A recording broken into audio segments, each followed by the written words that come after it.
بسم الله والصلاة والسلام على رسول الله. أحبتي في الله، ازيكم عاملين ايه؟ يا رب تكونوا بخير وبأحسن صحة وفي أحسن حال دايما يا رب. جاية لكم النهاردة في فيديو جديد ووصفة جديدة. زي ما انتم شايفين كده هنعمل وصفة جديدة كده بأوراق الفراخ. طبعا هي مش جديدة قوي، ناس كتير عملوها على اليوتيوب ومعمولة ومتداولة، بس هنعملها النهاردة بمناسبة بقى النهاردة آخر يوم كده في السنة الميلادية. نعمل أكلة كده يعني ايه، أكلة يعني ايه حلوة كده لينا وللولاد. زي ما انتم شايفين كده بنجيب الوراك بتاعتنا. طبعا يعني ممكن تشتريها مخلية جاهزة لو انت يعني ايه مش فاضية، بس هي طبعا لو اشتريتيها مخلية جاهزة بتبقى يعني ايه بفلوس كتير شوية زيادة عن تمنها اللي هو تمن الوراك بس كده. هو خليها ما بياخدش وقت يا جماعة وما بياخدش ايه جهد كبير. زي ما انتم شايفين كده بتجيب الاوراق بتاعتي. طبعا بكون غسلاها كويس قوي، طبعا بكون جايه متنضفه من عند بقى الفرارجي. بتغسليها بقى بشويه ايه ليمون كده وحبه ملح وحبه خل. طبعا سيبيها تنقعها شويه علشان الزفاره والايه واي بكتيريا موجوده فيها. بنجيب الاوراق بتاعتنا وبالسكينه كده. السكينه بتاعتك طبعا لازم تكون حاميه. اهم حاجتين في المطبخ السكينه الحاميه والبوتاجاز اللي هو ايه يكون ناره عاليه. ده الحاجتين دول بيشجعوا الواحده على انها تطبخ وتبقى ايه تعمل شغلها سريع بسرعة كده. بنجيب الوراك بتاعتنا زي ما شايفين كده وبالسكينة بقطع الحتة اللي هي بتبقى ايه الحتة اللي بين الوركين دي وبشيلها. وبعد كده بنجيب الورك من فوق خالص كده وبالسكينة وبتفضلي تخلي كده اللحم من حوالين العظم لحد ما تنزلي عند المفصل من تحت. وبتاخدي بالك كده بتسلكي كده الايه اللحم من بعضه علشان ما يتقطعش منك الورك، ما يتقطعش منك ويتنسر منك او يتخرم وبعد كده ايه ما تعرفيش تسلكي فيه او ما تعرفيش تعملي فيه. تاخدي بالك بقى من الحته اللي هي الاوتار اللي هي الايه العروق البيضاء اللي بتبقى موجوده في قلب الايه في الحته بتاعه المفصل دي. بيبقى فيه زي ما انت شايفين كده بتقطعيها كده وبتسلكيها واحده واحده كده لحد ما ايه بتنزلي على الجزء التاني او القطعه التانيه من الايه من المفصل بتاع الورك بتاعك. طبعا بتبقى عامله بالراحه وزي ما قلنا السكينه بتاعتنا بتبقى حاميه، بتبقى واخده بالك كويس قوي علشان إيه ما تعديش على ايدك او تعورك. وبتفضلي تخلي بقى زي ما انت شايفه كده. انا خليت كده وصلت لحد المفصل اهو. وبتعملي بقى بتحكي كده بالسكينه لحد ما ايه بتخلي اللحم من على العظم وزي ما انت شايفين بالشكل ده كده.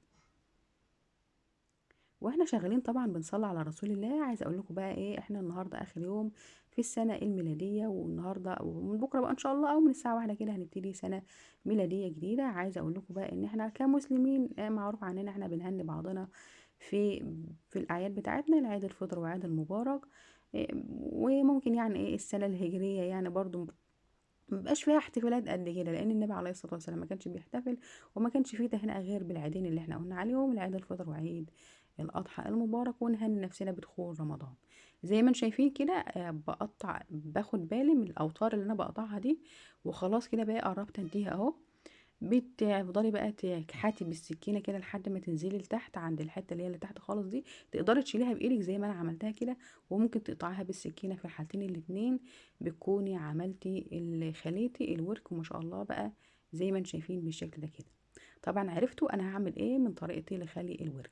هنعمل النهارده حمام كداب اهو. بتاخدي بالك بقى وانت بتقطعي كده عشان الجلده بتاعتك ما تتقطعش معاكي، لان ديت هي اللي ايه هنقفل بيها الورك بتاعنا. طبعا العظم بقى بيبقى فيه يعني ايه حتت بقى من اللحمه وكده، والحاجات دي ما بنرميهاش.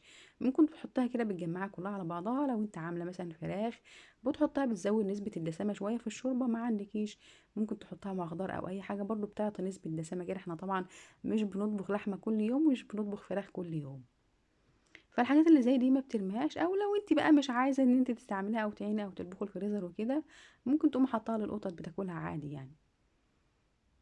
وهي برضو بتستفيد حاجه يعني ايه بتاخدي ايه عليها صواب. زي ما انت شايفه كده هعمل واحده تانية. بجيب الورك وبقولك بنشيل الحته اللي هي ايه ما بين الوركين دي، حته العظميه دي بنسلكي كده بالراحه كده بالسكينه. بتحاولي ان انت بتخلي الجلد كده عن الايه اللحم لحد ما بتتشال معاكي. بتتشال بسهوله، بتاخدش منك صعوبه، بتاخدش منك وقت طويل ولا حاجه الحته دي. تمام كده. بنيجي بقى عند الورك بتاعنا وبنقوم ماسكين الورك من عند الحته اللي هي من فوق دي. وبتخلي كده من حوالين الورك بتعملي كده يعني ايه تقطيعات صغيره كده لحد ما تمسكي ايه طرف العضمايه او طرف الورك بتاعك. وبعد كده بتنزلي بحك كده كحت كده بالسكينه على الورك لحد ما توصلي لحد الحته اللي هي الايه المفصل زي ما قلنا. وبالسكينة برضو بتقطعي اللي هي الحتت اللي هي الأوتار. تاخدي بالك من الحتة دي كويس قوي علشان الورك بتاعك ما يتخرمش منك او اللحم بتاعك يتقطع، وبعد كده ايه ما تعرفيش تسلكي في ايه في حشو الورك بتاعك، ويطلع مخروم كده، والرز والخلطه تطلع منك ايه ما تبقاش كويسه معاكي. اهو زي ما انتم شايفين كده انا بقطع كده في الاوتار، بتبقى يعني ايه حته حساسه شويه، بتبقى عايزه تاخدي بالك منها كويس اوي وانت بتخليها.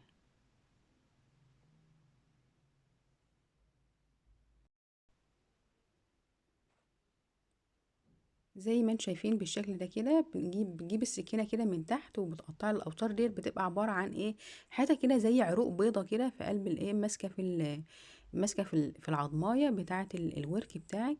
فبتسلكيها بالسكينه كده بالراحه واحده واحده لحد ما بتخلصي العظمتين الاتنين من بعض، وتسلكي اللحم منهم. كده انا عملتها اهو زي ما انتم شايفين بالشكل ده كده. اهو دي الاوتار اللي هي الحتت البيضه اللي انا بقطعها دي. بعد كده بتنزلي كحت تاني بالسكينة برضو على العظم كده لحد ما توصلي للحتة اللي تحت، وتقدري في الحتة دي تعمليها بايدك زي ما انا عملتها كده، او ممكن تقطعيها بالسكين. وبكده تكوني خليتي الايه الورك بتاعك.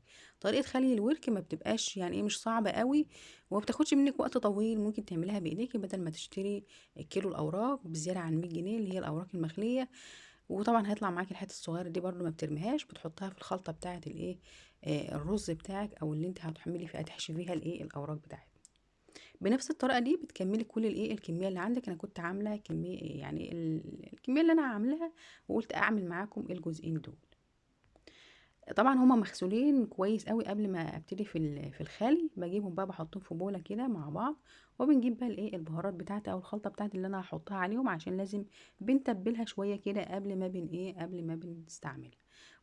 بصلايتين كده كبار مفرومين في الكبه، وشويه من الجنزبيل وشويه من الملح والفلفل الاسمر، وما بعملش اكتر من كده. وبقلب الاوراق بتاعتي كده باللحم بتاعها كده في قلب الايه البصل والجنزبيل، الجنزبيل عشان الزفاره، والحبة الفلفل الأسمر والملح والبصلة زي ما قلنا كده، وبندعكم كده وبسيبهم على جنب كده قيمة ساعتين في التلاجة أو بره التلاجة. عامة احنا في أيام الشتاء دلوقتي مش محتاجة ان انت تحطي حاجة في التلاجة علشان ايه الحر وكده، لا هي لو سبتيها بره مش هيجرى لها أي حاجة خالص. زي ما انتم شايفين كده بدعك كل الاوراق بتاعتي كده من فوق لتحت، وبركنه بغطيها بقى واركنها على جنب كده، واسيبها لحد ما تاخد من طعم التتبيله بتاعتها. عندك بقى اي شغلانه او اي مصلحه او اي حاجه تانية بقى، تقدري بقى تقومي تغسلي مواعين تعملي اي حاجه بتعمليها. وبعد كده بقى ايه قبل ما بقى ابتدي شغل، بنعمل بقى الخلطه بتاعتنا اللي هنحشي بيها الاوراق بتاعتنا في طاسه كده على النار، او في حله او اي حاجه بقى موجوده عندك. نصلي على رسول الله كده. لو وصلنا لحد هنا في الفيديو فضلا وليس امرا، اعملوا لايك واشتراك للفيديو وفعلوا معايا زر الاشتراك عشان يوصلكم منه كل جديد من فيديوهات مطبخ ام عبد الله. حطيت في الطاسه كده على النار زي ما انتم شايفين كده، يعني ايه حوالي معلقه صغيره كده من السمنه، وكمان على معلقتين كبار من الزيت، وسبتهم كده لحد ما يسخنوا كده على النار زي ما انتم شايفين. وبعد كده حطيت عليهم بصلايتين كده متقطعين مكعبات، وبحطهم كده بقى في الزيت والسمنه سخنين كده، وبقلبهم كده مع بعض. طبعا كان عندي 5 حتت كده من الكبده اللي هي بتاعه الفراخ، غسلاها ومقطعاها مكعبات صغيره، بتحطيها مع البصله كده بعد ما البصله بتاعتك تدبل. بتدي طعم حلو قوي يا جماعه، بتخلي الاوراق بتاعه الفراخ دي او الحمام الكداب بتخلي طعمه حلو جدا. انت ممكن تعمليه من غير بتعملها ببصل ورز بس كده، وبتبقى حلوه جدا برضو. لو ما عندكيش كبده فراخ بتستغني عنها، بس الحته دي بتخلي طعمهم حلو قوي. بعد كده بحط البهارات بتاعتي عباره عن نص معلقه من الكركم والبابريكا والفلفل الاسمر والكمون والكزبره، وبحط كمان شويه كده من الجنزبيل وشويه من الفلفل الاسمر وحطيناهم. وبنزل بالبهارات بتاعتي. وبعد كده بيكون عندي قرن فلفل كده بقى، حابه تحط فلفل حامي حابه تحط فلفل حلو. هو الفلفل بتاعي ده كان فلفل حلو، بس يعني كان لونه في حتت محمره شويه كده. قرن الفلفل ده بيخليها في حته تانية خالص. بعد كده بقى بقلب بقى البصلة مع الفلفل مع الكبدة بتاعتي مع البهارات بتاعتي لحد ما اشوحهم كده، والكبدة بتاعتي بتنزل ميتها وتكون تقرب تستوى كده. بكون مقطعة طماطميتين صغيرين كده برضو مكعبات صغيرة كده، ما تفرمهمش يا جماعة، حطيهم مقطعين مكعبات كده، او ممكن تبشريها. لو بشراها برضو بتبقى حلوة قوي. ما تفرمهاش عشان ما تبقى الصلصه كده وتنزل ميه كتير وتخلي الحاجه بتاعتك تبقى سايله كده، لا انا مش عايزاها تبقى سايله. قطعيها مكعبات كده. وبعد كده بكون غاسله كوبايه ونص كده من الرز بتاعي، الرز الابيض. وبعد كده بقى بقلب كله في بعضه كده. طبعا حاطه الملح بتاعي عباره عن معلقه الا ربع او معلقه صغيره من الملح على حسب الكميه بتاعتك اللي انت عاملاها. وبقلب كله في بعضه كده. وبعد كده بقى بجيب الميه بتاعتي، بنزل بالميه، والميه بتبقى ميه عاديه خلاص، مش لازم تبقى ميه سخنه. وحابه تحط ميه مغليه برضو حطي. ما بحطش الميه بتاعتي كتير، بحط يا دوبك ايه، انا عايزه الرز بتاعي والخلطه بتاعتي تبقى تلتين سوا بس كده. فبحطش نسبه الرز، نسبه الميه اللي بحطها للايه، للرز العادي اللي احنا بنطبخه. يعني احنا لو بتحط كوبايه الرز بتحط عليها كوبايه ميه، لا حطي هنا كوبايه الا ربع او كوبايه الا تلت من الميه. وغطي عليهم، قلبوهم في بعض وسيبوهم على النار لحد ما يستووا. هيبقى معايا تلتين سوا زي ما انتم شايفين بالشكل ده كده. بعد كده بقى بجيب الوراك بتاعتي بعد ما سويت الخلطه بتاعتي الرز بالكبد. وبجيب الوراك بتاعتي، طبعا كانت اتبلت شويه، وبايديكي بقى او بالمعلقه كده، وبتنزل تفرد الورك طبعا على بلانش او اي حاجه. وبتدخلي في الورك من تحت كده، من اللي هي الحته بتاعت العضمايه اللي هي اللي تحت اللي بنمسك بها الورك دي. وبتتفسي بقى الرز كده ايه، بتحطيه وفي الوسطانيه. طبعا ما بتكتريش رز كتير عشان ايه، ما يعملش منك، علشان ما يفرقعش منك ويخرج الرز بتاعه بالشكل ده زي ما انتم شايفين كده. وبعد كده بقى بيكون عندك بقى خله اسنان، وبتلمي بقى الايه، اللحمه على بعضه والجلد على بعضه. طبعا وانت بتخلي الورك بتاعك بتكوني حريصه جدا ان الورك بتاعك الجلده بتاعته تطلع سليمه كده، ما تتقطعش معاكي. بتضم كله على بعضه، وبتقفلي بقى بالخله بتاعه الاسنان بتاعتك. ما عندكيش خله اسنان ممكن تربطيها بفتله دباره من اللي هي بتاعه المطبخ. ما عندكيش لا ده ولا ده، ممكن فتله خيط كده من بتاعه المطبخ برضو، تكون فتله كده ايه، بيضه. المهم تكون معموله يعني ايه للمطبخ مخصوص. وبتشبكي بقى بايه، بخله الاسنان بتاعتك. طبعا إيه، كنت بتعملي كده، ما بتحطيش الاوراق بتاعتك على خلطه الرز كلها، علشان بتاخدي حبه بحبه كده، عشان ممكن يفوض عندك شويه ولا حاجه، ما يكونش طايلهم من الزفاره بتاعه او من الفراخ، من جلد الفراخ بتاعتنا. ممكن تسويهم كده ايه لابنك او لبنتك او ليك انت، تاكليهم مع نفسك كده ايه بعد ما بتخلص. اكيد طبعا بيفيدش منك شويه من الخلطه اللي انت بتعمليها. زي ما انتم شايفين كده انا عملت الاوراق بتاعتي إيه، شبكتها ببعضها كده بخله الاسنان اللي هي الخله الخشب دي بالشكل ده كده. وبتقفلي بقى من فوق ومن تحت من كله كده، كله زي بعضه، علشان زي ما قلنا الرز او خلطه الرز بتاعتنا ما تخرجش من قلب الايه، من قلب الاوراق بتاعتنا. وبتحطيها على جنب بقى ايه لحد ما بتخلصي كل الكميه اللي عندك كلها. بتنضفي بقى من الرز بتاعك ومن اي ايه بواقي واي حاجه إيه خارجه عنه كده، بيبقى معاكي بالشكل الجميل ده كده. في صينيه بقى، الصينيه اللي انت هتحط فيها بتقومي ايه رصهم كده جنب بعضهم، واحده جنب التانية، لحد ما تخلصي كل الكميه اللي انت عاملاها كلها. بيبقى بالشكل ده كده.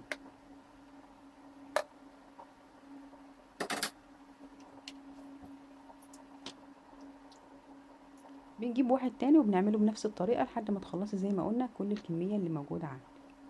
طبعا اكله الحمام الكذاب دي يعني هي زي الحمام التاني بالظبط، بس بتبقى بطعم الاوراق، بتديها طعم حلو وطعم مختلف كده. طبعا هو الحمام لا يعلى عليه، مش زي الفراخ خالص، مش زي لحمه الفراخ خالص. دي حاجه ودي حاجه، ودي فاصله ودي فاصله تانية خالص يا جماعه. بس طبعا احنا عارفين ان جوز الحمام النهارده هتجيبي جوز الحمام مش اقل من 120 جنيه ايه، يعني اقل جوز حمام النهارده هياخد له 150 جنيه. إيه ممكن تروحي تجيبي بقى إيه كيلو الوراك، كيلو الوراك بتاعك هيجيب لك إيه مثلا ايه 4 اوراق او 5 اوراق على حسب حجم الورك بتاعك. لكن عشان ممكن تجيبوهم بايه، ب100 جنيه او ب80 جنيه وراك بس كده، وتخليها انت في البيت. لكن بقى عشان الطعم، بالنسبة للطعم فده طعم مختلف وده طعم مختلف تاني خالص يا جماعة. بس احنا بس بنعمل ايه من باب التغيير بس كده، علشان الايه، يعني ما يبقاش كله ايه، كله شكل بعضه كده. وبنقفل زي ما قلنا كده من فوق. بعد ما بتقفلي من الجنوب من تحت، بتقفلي برضو من فوق في النهايه كده بحته الايه، الخله زي ما انتم شايفين بالشكل ده كده. طبعا الخله بتاعتك دي بتبقى موجوده اثناء التسويه بس. وبتحطيها بقى في الصينيه. ايه هنعمل بقى في الصينيه كده من غير بقى ايه لا كيس حراري، ومن غير إيه فوق حاجه من دي، من غير ما تلفيه في ورق فويل ولا بلاستيك ولا اي حاجه، بنحطه في الصينيه بس كده النهارده بنفس الطريقه لحد ما تخلصي كل كميه الاوراق اللي عندك. نيجي بقى قبل ما بندخلها الفرن بتاعنا بنحطها يعني ايه، بنمسحها مسحه كده من على الوش. بنحط بقى معلقتين زيت ومعلقه كده من البابريكا، ولو عندك بقى ايه معلقه من العسل اسود او دبس الرمان بتبقى حلوه قوي، مع رشه ملح وشويه فلفل اسمر كده، وبتقلبي كله في بعضه. طبعا انا كنت حطيت معلقه عسل بس ما كانش ايه جت في التصوير وكده. وبالفرشه بقى، وبتكوني بقى رصيتي الايه الاوراق بتاعتك وشبكتها كلها طبعا بخله الاسنان زي ما انتم شايفين بالشكل ده كده. وبنرصها بقى في صينيه، ويفضل تكون صينيه المونيوم. وبالفرشه بقى، وبتدهني بقى ايه كل الوراك بتاعتك كده ايه من فوق. ما بنحطش بقى لا ميه ولا اي حاجه خالص. بعد كده بقى ايه بنكون مشغلين الفرن طبعا ومسخنينه. بتجيبي بقى ورقه من الزبده وتحطها كده تغطيها على الوراك بتاعتك. ما ينفعش تحطي ورق الالومنيوم كده على الحاجه بتاعتك، على الاكله بتاعتك على طول، عشان ما يبقاش مباشر عليها كده. عارفين طبعا ورق الالومنيوم يعني الالومنيوم مصنع من القصدير وكده، عشان ما تبقاش حاجه غير صحيه على ايه على اولادك وعليكي، قبل اولادك وقبل اي حاجه. تاكلي كده حاجه ايه صحيه وحاجه امنه ليكي والايه ولاسرتك. بتحطي ورقه الزبده دي، وبعد كده بتحطي عليها بقى ورق الالومنيوم. وبعد كده بتقفليهم بقى على الصينيه كده زي ما انتم شايفين. معلش يا جماعه، يعني ايه الدنيا بتبقى ملبوخه شويه. بعض الكلمات كده الواحد بيبقى ايه يغلط فيها، وديت عادي يعني، بيبقى شيء وارد بيحصل عند الناس كلها، مش عندنا لوحدي. واحنا شغالين كده بنصلي على رسول الله. بعد كده بندخلها الفرن، ما بتاخدش مننا وقت طويل. هي بتاخد حوالي ساعة أو ساعة إلا ربع على حسب حرارة الفرن بتاعك. بعد ما بتستوي طبعا بتنزل ميتها، ما بحطلهاش ولا نقطة مية. بقوم شايلة باقي الورق ده وبفتح عليها الشواية. بتاخد لها لون من فوق بس كده، بياخدش 3 4 دقايق كده. وبعد كده بنطلعها بتبقى معانا بالشكل الجميل ده كده. ممكن تعملي بقى معاها أي حاجة تانية. الأكل بتاعك بقى تعملها مع مكرونة، تعملها مع صينية بطاطس، ورز كده أو رز بشعرية. وبتمسكي بقى شايفين كل الدهون اللي نزلت منها دي زي ما قلنا. انا ما حطيتش فيها لا ميه ولا اي حاجه، هي دهونها نزلت منها فيها كده. بتنزلي بقى بتمسكي بالفرشه بتاعتك بقى، وبتدهني الفراخ بتاعتك او الوراك بتاعتك بالايه بالسائل اللي نازل منها كده كده. طبعا وانا بشيل الخله بتاعت الاسنان بتاعتي، كانت يعني ايه كانت عملت منها شويه زي ما انتم شايفين بالشكل ده كده. وبكده بكون خلصت الفيديو بتاعي. عملنا النهارده معاكم ايه الحمام الكداب، خليناه وعملناه بالطريقه السهله والبسيطه دي. لو عجبكم الفيديو فضلا وليس امرا اعملوا لايك واشتراك وفعلوا معايا زر الاشتراك عشان يوصلكم مني كل جديد من فيديوهات المطبخ ام عبد الله. استنوني في فيديوهات جايه كتيره. شكرا لكم والسلام عليكم ورحمه الله وبركاته.